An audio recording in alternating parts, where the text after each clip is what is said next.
नमस्कार दोस्तों, मैं पापिया भट्टाचार्य, संपादकीय सलाहकार सदीनामा लेकर हाजिर हो गई हूँ 30 अक्टूबर 2022 का संपादकीय। शीर्षक है ऐलान एलन मस्क, जिसे लिखा है हमारे संपादक जितेंद्र जितांशु ने। दोस्तों, ट्विटर की कमान अब एलन मस्क के हाथों में है। कुछ दिन पहले उन्होंने सीईओ पराग अग्रवाल, पॉलिसी हेड और लीगल मामलों के टॉप अफसर विजया गाड्डे समेत टॉप 4 को बर्खास्त किया। एलन और पराग विजया के रिश्ते मधुर तो बिल्कुल नहीं रहे। जब से मस्क ने ट्विटर को खरीदने का ऐलान किया, इन दोनों के लिए चुनौती कई गुना बढ़ गई थी। मस्क लगातार ट्विटर को बुरा बताते हुए बयान किए जा रहे थे, तो तय था कि मस्क के कंपनी टेक ओवर करने के बाद पराग और विजया जैसे लोग जाएंगे, मगर ये इतनी जल्दी होगा, इसका अंदाजा नहीं था। मस्क ने तत्काल इन दोनों को निकालने का फैसला क्यों किया? खैर, ये तो उनकी बात है। बहरहाल, हम देर न करते हुए शुरुआत करते हैं आज के संपादकीय की। शीर्षक एक बार फिर से बता दूं, ऐलान एलन मस्क। एलन मस्क ने जैसे ही सोशल नेटवर्क ट्विटर को खरीदा, वो हर तीसरे आदमी की जिंदगी का हिस्सा बन गए। वो ट्विटर, जो प्रचार का एक बड़ा माध्यम है, विशेषतः सेलिब्रिटीज का, देश दुनिया का हाल जानने का ये बेहद आसान और प्रभावी माध्यम है। एलन मस्क ने अपने जीवन में बहुत सारे व्यवसाय शुरू किए, कभी असफल हुए तो कभी बहुत सफलता पाई, पर वो कभी हार नहीं मानते। एलन ये मानते हैं कि सफलता के साथ साथ असफलता को भी सम्मान मिलना ही चाहिए। असफलता यदि जीवन में नहीं है तो इसका अर्थ यह है कि हमने कोशिश ही नहीं की। आज इंटरनेट पर उनके बारे में ये जानकारी उपलब्ध है, उनके जीवन का हर सच उपलब्ध है। तो फिर हमें नया क्या कहना? हमें नया ये कहना है कि किसी जमाने में आए हुए .com ने बहुतों को लुभाया। हर तीसरा आदमी .com कंपनी खोल रहा था और सबको लगता था कि दुनिया को जल्दी ही अपनी मुट्ठी में भर लेगा। ऐसे समय में जब सब डूब रहे थे और .com का गुब्बारा फट चुका था, तो अपनी दूरदर्शिता और उस सोच से कि यदि आगे बढ़ना है तो कुछ अलग सोचना होगा।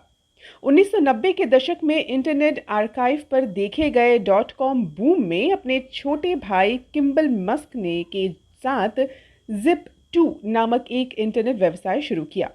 कंपनी ने समाचार पत्रों को ऑनलाइन होने में मदद की और 1999 में कॉम्पैक्ट कंप्यूटर को बेच दी गई। मिस्टर मस्क ने 27 साल की उम्र में $22 मिलियन लेकर चले गए। कार और रॉकेट एलन मस्क द्वारा स्थापित दोनों कंपनियों टेस्ला और स्पेस एक्स के उत्पाद हैं।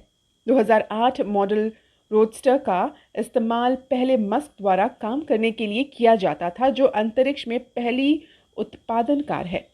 नवभारत टाइम्स के दीपक वर्मा लिखते हैं कि ट्विटर का कमान अब एलन मस्क के हाथ में है। 27 अक्टूबर को उन्होंने जैसे ही ट्विटर को संभाला, उन्होंने सीईओ पराग अग्रवाल, पॉलिसी हेड और लीगल मामलों के टॉप अफसर विजया गाडे समेत 4 लोगों को बर्खास्त कर दिया। मस्क के इस फैसले से भारत सरकार को संदेश भी गया।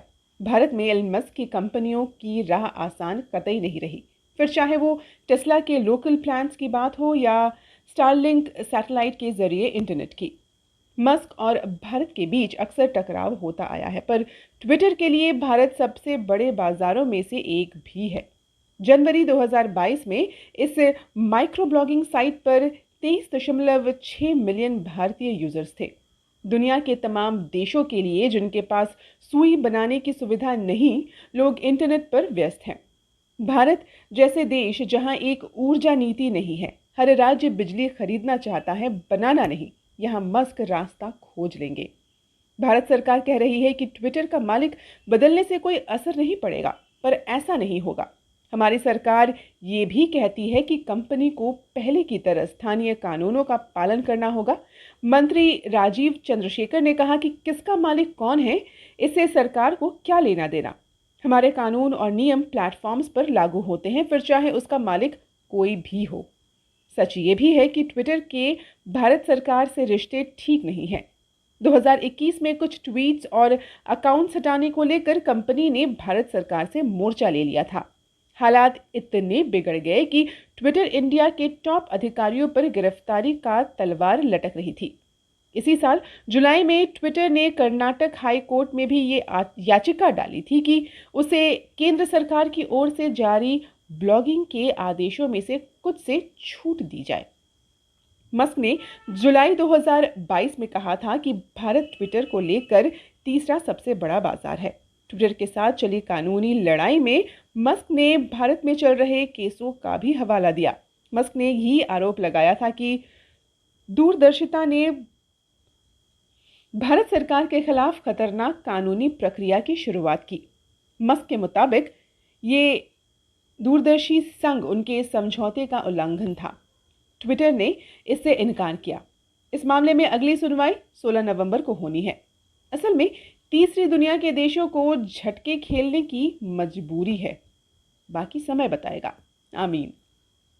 दोस्तों, ये था 30 अक्टूबर 2022 का संपादकीय ऐलान इल्म मस्क, जिसे देखा था हमारे संपादक जितेंद्र जितांशु ने। कल एक और नए संपादकीय के साथ हम वापस लौटेंगे। तब तक के लिए नमस्कार। सुनकर देखो, सुनकर देखो, सुनकर देखो जी।